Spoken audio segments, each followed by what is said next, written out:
ฮัลโหลกับสบายดีพ่อแม่พี่น้องสุภุสุคนมาพบกับนี่นาพาเลาะมื้อนี้บ่ได้พาเลาะมื้อนี้พามาเฮ็ดอาหารมื้อนี้ไปตลาดได้ปลามาตัวนึงเป็นปลาน้ำโค้งบ่ละติบ่ฮู้คือกันบ่ฮู้ว่าปลาหยังปลาน้องหรือปลาน้ำโค้งเนี่ยได้มาแล้วสิพากันมาเฮ็ดแกงส้มอันนี้ก็ซอยเรียบร้อยแล้วสิมาเฮ็ดให้เบิ่งเด้อเฮ็ดอาหารนี่ก็บ่มีสูตรเด้อสูตรไผสูตรลาวสูตรไผสูตรมันเฮ็ดตามถนัดนี่นาก็บ่ค่อยถนัดเรื่องอาหารแต่ก็สิมาเฮ็ดแกงส้มปลาแกงปลาแล้วก็ลาตีเพิ่นสิเฮ็ดตำบักหุ่งเพราะว่ามื้อนี้ลาตีเพิ่นมาลิ้นน้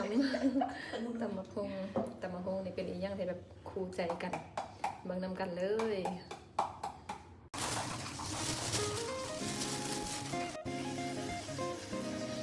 ก็เป็นปลาที่เราซอย แล้วเนี่ยตอนนี้กินคือเกาบ่ได้นะ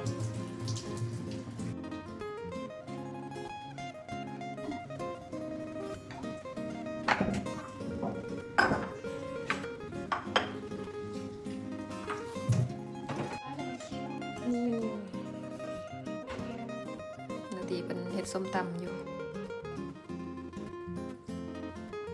นี่ทางนี้ก็ส้มตำ โอเคแบบ เข้มมาก เข้ม อยากกินจะเป็นเล่น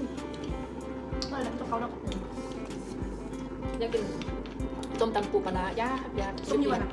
ส้มแต่ส้มหรือผีบ่มีห้าซื้อบ่ได้อันปูดองนะแบบใส่ส้มตำการไปไทยเวลาที่ตรงไหนไปสั่งส้มตำปูปลาร้าตำไทย